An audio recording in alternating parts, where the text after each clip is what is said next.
بسم اللہ الرحمن الرحیم۔ اللہ کے نام سے شروع جو نہایت مہربان ہمیشہ رحم فرمانے والا ہے۔ رات کی قسم جب وہ چھا جائے اور ہر چیز کو اپنی تاریکی میں چھپا لے، اور دن کی قسم جب وہ چمک اٹھے، اور اس ذات کی قسم جس نے ہر چیز میں نر اور مادہ کو پیدا فرمایا۔ بے شک تمہاری کوشش مختلف اور جداگانہ ہے، بس جس نے اپنا مال اللہ کی راہ میں دیا اور پرہیزگاری اختیار کی، اور اس نے انفاق و تقویٰ کے ذریعے اچھائی یعنی دین حق اور آخرت کی تصدیق کی، تو ہم عنقریب اسے آسانی یعنی رضائے الہی کے لیے سہولت فراہم کر دیں گے۔ اور جس نے بخل کیا اور راہ حق میں مال خرچ کرنے سے بے پرواہ رہا، اور اس نے یوں اچھائی یعنی دین حق اور آخرت کو جھٹلایا، تو ہم عنقریب اسے سختی یعنی عذاب کی طرف بڑھنے کے لیے سہولت فراہم کر دیں گے،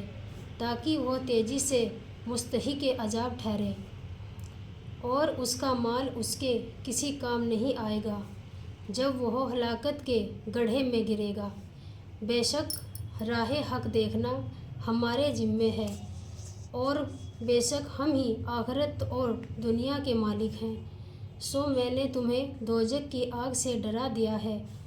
اور جو بھڑک رہی ہے، جس میں انتہائی بدبخت کے سوا اور کوئی داخل نہیں ہوگا، جس نے دین حق کو جھٹلایا اور رسول کی اطاعت سے منہ پھیر لیا، اور اس آگ سے اس بڑے پرہیزگار شخص کو بچا لیا جائے گا جو اپنا مال اللہ کی راہ میں دیتا ہے کہ اپنے جان مال کی پاکیزگی حاصل کرے، اور کسی کا اس پر کوئی احسان نہیں کہ جس کا بدلہ دیا جا رہا ہو، مگر وہ صرف اپنے رب عظیم کی رضا جوئی کے لیے مال خرچ کر رہا ہے۔ اور عنقریب وہ اللہ کی عطا سے اور اللہ اس کی وفا سے راضی ہو جائے گا۔ بسم اللہ الرحمن الرحیم۔ اللہ کے نام سے شروع جو نہایت مہربان ہمیشہ رحم فرمانے والا ہے۔ قسم ہے چاست کے وقت کی جب آفتاب بلند ہو کر اپنا نور پھیلاتا ہے، اے حبیب مکرم، قسم ہے چاست کی طرح آپ کے چہرے انور کی جس کی تابانی نے تاریک روحوں کو روشن کر دیا، قسم ہے وقت چاست کی طرح آپ کے آفتاب رسالت کے بلند ہونے کی جس کے نور نے گمراہی کے اندھیروں کو اجالے میں بدل دیا، اور قسم ہے رات کی جب وہ چھا جائے، اے حبیب مکرم، قسم ہے سیاہ رات کی طرح آپ کی زلف عنبری کی جب وہ آپ کے رخ جیزہ یا شانوں پر چھا جائے، قسم ہے رات کی طرح آپ کے حساب ذات کی جبکہ وہ آپ کے نور حقیقت کو کئی پردوں میں چھپائے ہوئے ہے۔ آپ کے رب نے جب سے آپ کو منتخب فرمایا ہے، آپ کو نہیں چھوڑا اور نہ ہی سب سے آپ کو محبوب بنایا ہے، ناراض ہوا ہے، اور بے شک ہر بعد کی گھڑی آپ کے لیے پہلے سے بہتر یعنی باعث عظمت و رفعت ہے،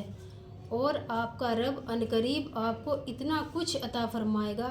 کہ آپ راضی ہو جائیں گے۔ اے حبیب، کیا اس نے آپ کو یتیم نہیں پایا، پھر اس نے آپ کو معزز و مکرم ٹھکانہ دیا، یا کیا اس نے آپ کو مہربان نہیں پایا، پھر اس نے آپ کے ذریعے یتیموں کو ٹھکانہ دیا، اور اس نے آپ کو اپنی محبت میں خود رفتہ و گم پایا تو اس نے مقصود تک پہنچا دیا، یا اور اس نے آپ کو بھٹکتی ہوئی قوم کے درمیان رہنمائی فرمانے والا پایا تو اس نے انہیں آپ کے ذریعے ہدایت دے دی، اور اس نے آپ کو وصال حق کا حاجت مند پایا تو اس نے اپنی لذت دید سے نواز کر ہمیشہ کے لیے ہر طلب سے بے نیاز کر دیا، یا اور اس نے آپ کو جواد و کریم پایا تو اس نے آپ کے ذریعے محتاجوں کو غنی کر دیا۔ سو آپ بھی کسی یتیم پر سختی نہ فرمائیں اور اپنے در کے کسی مانگنے کو نہ جھٹکیں۔